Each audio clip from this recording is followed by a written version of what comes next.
September 2004, I left for Iraq and actually flew in to Iraq on my 35th birthday.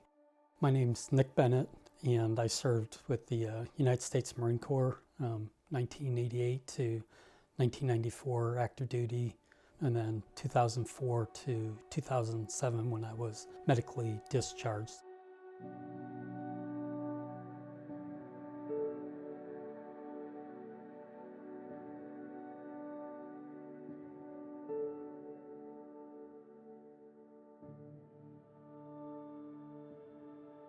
I originally went in the Marine Corps in 1988 and was following in both my grandfather's footsteps.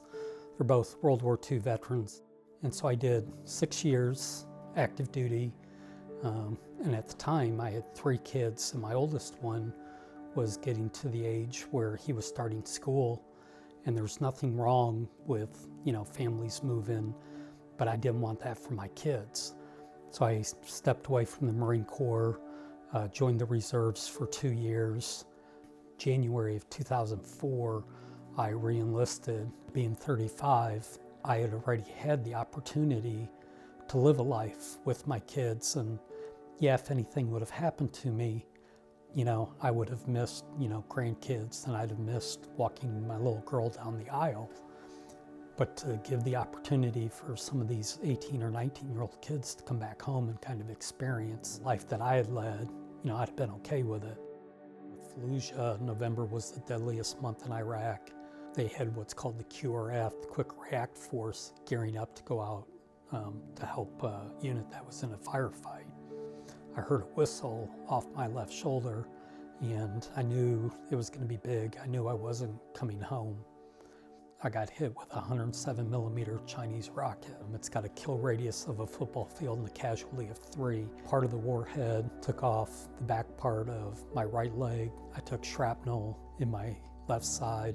I ended up spending 2 months in the hospital, being injured. My identity as a dad was ripped away. How can I be a dad when thunderstorms hit? How can I play catch with my kids? I can't even get dressed without them helping me, outside of all the physical injuries. This rocket also peppered me with, anxiety and depression and loneliness. I was trying to be who I was before I left for Iraq and trying to figure out who I was now. I ended up on suicide watch, and that was kind of a turning point in my life.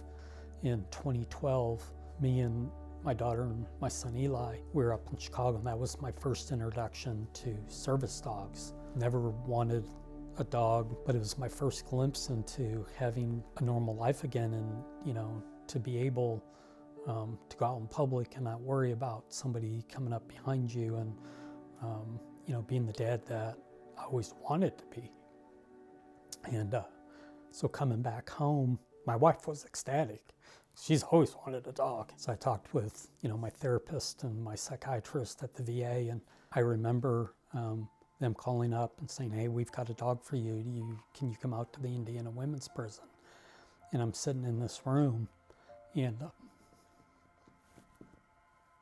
in comes Festus, and it's my entire life. It's all the guys I lost in Iraq, and it's all the doctors and nurses, and it's everybody who put me back together again. Walked into the room, and I knew my life was going to be forever changed seeing him. And for the first time, I could go out in public and not worry about somebody trying to kill me. And what he's doing now is he's nudging. That's one of his commands, because he knows I'm not doing good.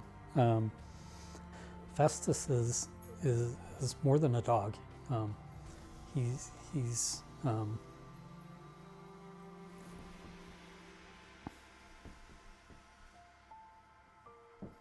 given me the ability to live, and he's given me the ability to want to live. We sit in our lives, and a lot of times we wonder, how can we make a difference in this world? And we're always looking around and, how can this world become a better place? And especially now with, COVID and all the tension that's going on. And this is a way to make the world a better place. And no matter, how much it is, you're definitely going to impact and change somebody's life. You're going to give somebody a life that they never knew before. I've seen, people who never thought they could get out of a wheelchair before, having a service dog, having the ability to get out of a wheelchair. I know people who've been housebound.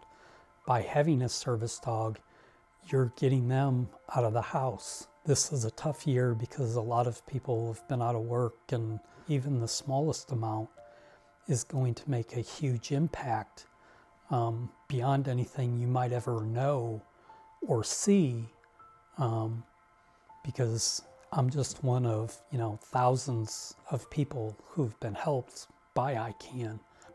Just know you're going to change the world. You're going to make this world a better place, and just know how much you're loved and appreciated for whatever you can do for this organization.